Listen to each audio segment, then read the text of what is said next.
Yeah, trust me. In 1 year, watch that matchup. In 1 year, watch that matchup. I think you're wild, Or. I'm But we're getting back I'm wild, into this. but I'm right. Actually, no, it's not a button check.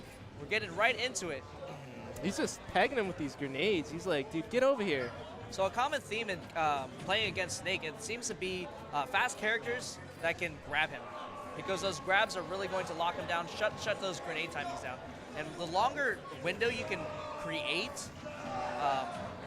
between those grenades, the better your game's going to turn out. I mean,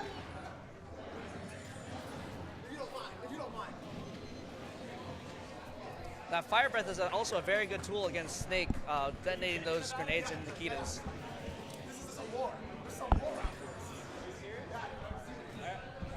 All right.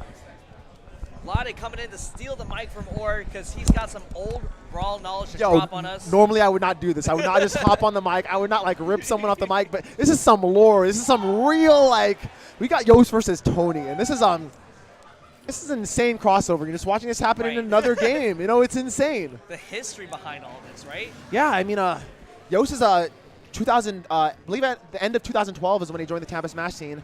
And by this point, you know, Ed wasn't the one hosting the fest. It was Tony, you know, hosting the Tony Fest every Thursday. Right. So, I mean, these players have been, you know, in the same apartment playing Smash every Thursday for at least for a solid 6 years, starting in 2012. So, I mean, yeah, man, and yeah, great of Yoss to steal this out. I just want to drop the lore real quick. Little bit of little tension between these two players. Like, Yoss is a very fiery, you know, hot-headed, doesn't take anything from no one. Tony, meanwhile, very stoic, very mild-mannered. But I mean, watching that explosive, you know, crossover in the game, that's what's exciting. Because Tony, very much, you know, master of, you know, I'd say jack of all trades, you know, kind of player. Master of nothing, but jack of all trades for sure. Right. And very solid fundamentals. Yoss, meanwhile, known for being incredibly reactionarily explosive. In this game, he's fighting a very patient Snake, a very grounded Snake as well, I might add. Right. Not tossing out too many grenades. It does look like it's not going to be proving too useful with that Fire Breath on deck. Yeah, and I just want to point out a little about this matchup. I actually fought Trom with my Snake, actually, at the Gamers on the Edge weekly. And I believe Bowser, you know, he wants to rush down in this matchup. He wants to, you know, get in as deep as possible, hit hard, and once you get Snake in these kind of corner positions like we see here, yeah, like you're going to see a lot of cover the low recovery, jump, yes, exactly. That was some textbook anti-Snake right there. But yeah, a lot of it's about, for those of you who have trouble with Snake, you throw him off stage, you want to read either the high recovery or the low recovery. His air-to-airs are not good enough to keep you out. So if you have a strong back air, a strong forward air, you want to hit him out of that and sort of rinse, repeat him off stage. A lot of getting around him on the ground is about empty movement. A lot of people right now, they have trouble with Snake because they're swinging. They're swinging on the grenades.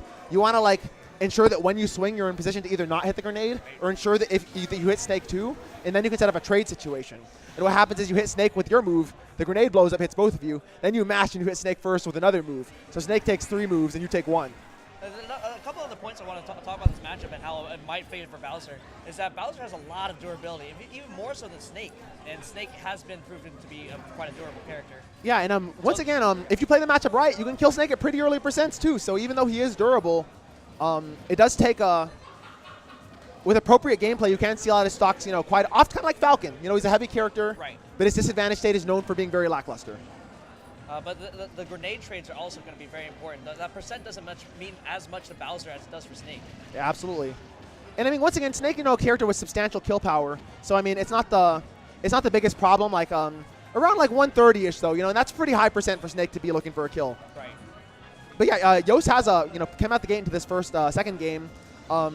As we mentioned earlier, the percent is going to matter too much. You know, getting thrown off stage at this percent could be detrimental for Snake. So Yoss wants to tack on another 15% or so before, you know, hopefully sealing out stock with an up tilt. There you go. You said up tilt. He said he did There we go. Okay, so let's see what Tony's able to do. Oh, looking for the hard reads here, and I respect it. Looking to close out this stock fast. Only 100% on Snake, and it could be a little bit difficult for Bowser to get a kill from at this And as you can see, Bowser took a lot of damage just now, you know, from trying to get through the grenade barrage, and that was interesting. There it goes. Yoss thought he was down there. Tony was like, hey, man, I'm up here. I like the directional air dodge. Oh, yeah, and Bowser does a lot of these trades. That side B is frame 4 or so. The side B is super quick. Yeah, so you clank or something like that, he's going to grab you real quick. You'll get kidnapped. Yeah, you also have to really choose your approaches against Snake as Bowser, because with those platforms, those grenades are going to pop right above you and still hit. Mm-hmm. You're a big body, so I mean, you can really you can end up taking grenades in a lot of situations that other characters just their hurt boxes wouldn't be big enough. Right. And then, as Ridley, I run into like a very similar situation, but great C4 there by Yoss. Okay, so let's see what Tony's got. Obviously, if you notice, he's kind of holding forward. I recommend you kind of want to be aggressive versus Snake, just because you don't gain anything from trying to wait out the grenades. Right. They're not like other projectiles where they're on stage for a short amount of time. They really linger. So the longer the grenade's on stage, oh great, grenade into Nair there. The longer they're on stage, the more Snake is able to just push position. A great high recovery read there. Just like I said, very textbook. There it goes. That Cypher is very good because it has such a high recovery and a little bit of armor as well. A little bit of armor, but definitely not enough to fend off a lot of the stronger aerials. Right. I think Bowser has a really good time trying to get those high recoveries. I think. Yeah, given the new jump squad actually gives him a huge advantage in reaching him. Whereas in nice up tilt in the mortar there. Whereas in previous games, a lot of these slower characters, they can't jump and get up there as quickly. Right. In this new game, you read that high recovery and you got the frame data. Yikes! And he slapped on the Nikita. Not enough to seal out the stock though. Wow. I love that mortar there. The hitboxes in the up B are going to kind of not activate the Nikita, but give it a couple hits. There's actually a trick to it where if Snake lets go and cancels the Nikita, it automatically blows up on touching the hitbox. Oh, okay. So that's sort of the counterplay to these people that throw out hitboxes. And just like that, that mortar on the way down seals out the stock. Great ledge play by Yoss, covering up a lot of those options with the C4 and the up smash. And that's an advantage Snake didn't have in Brawl. When he wanted to force the kill, he couldn't sit back. He had to actually come to you. In this game, with that mortar killing at the same percent up tilt kills that, you have to just really come through him. You have to get through the barrage. But it's very interesting to see because I saw quite a few interactions with Bowser tossing out arrows. I've seen Nair beat and down air beat his Snake's up smash.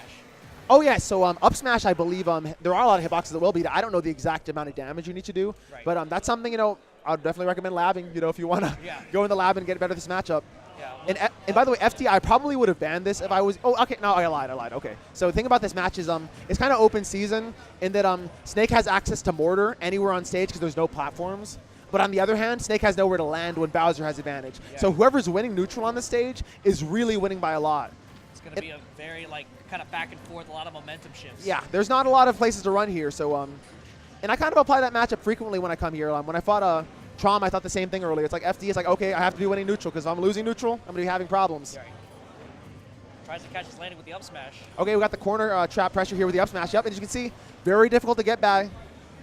I love that pivot on that. Okay. Once again, negating that up smash with the down there. Yep. Yeah, and this up smash. Oh, and the spikes on the spinning up B there, up throw. I went through all the ups.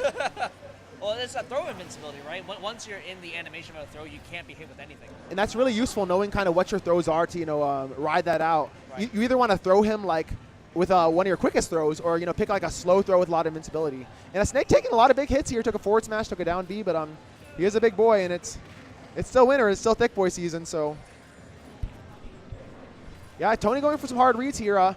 Tacked on, he's lost. Okay, yikes. Okay, so I was about to see the damage hadn't necessarily been that substantial, but after that. So Nikita with great kill power only does 8%. That's kind of crazy. Yeah, a little bit of Rosaluma, in there. Wow. And yeah, really well played by Yoss. Yoss is just stormed into the second stock versus Tony, and yeah, right now he's in prime position to set up a 3 stock. It looks like. It looks like Tony's having a hard time covering these high recoveries that he was getting before. Yeah, absolutely. Just barely grasping, trying to grasp Yoss by the follicles of Bowser spikes. Yeah, and as I mentioned earlier, because of the nature of this matchup, comebacks definitely aren't impossible, but Yoss is already cooking on this 3rd stock right now. 70% so quickly. Yeah, Yoss is trying to cut this real short. Yep, absolutely going ham high. And like I said, this is a stage where it's straight neutral, man, and once you lose advantage state, once you lose neutral, you're in trouble, man. There's nowhere to go. Well, it's not looking like a 3 stock anymore. Tony has quite a bit of way to go to bring this comeback in. Yikes, and Yoss is putting on a clinic off stage right now with this. Yep, he released it there. That's why that was able to connect. Oh, yeah. What privilege. What level of privilege. Yikes, and a photo finish there by Tony. No, by Yoss. Tony giving him a big hug. Nice to see there's, you're out here having a good time. Okay. Hopping on stream. Looks like it. Okay, I'll catch you guys. Lade stays on stream. He's either on commentary or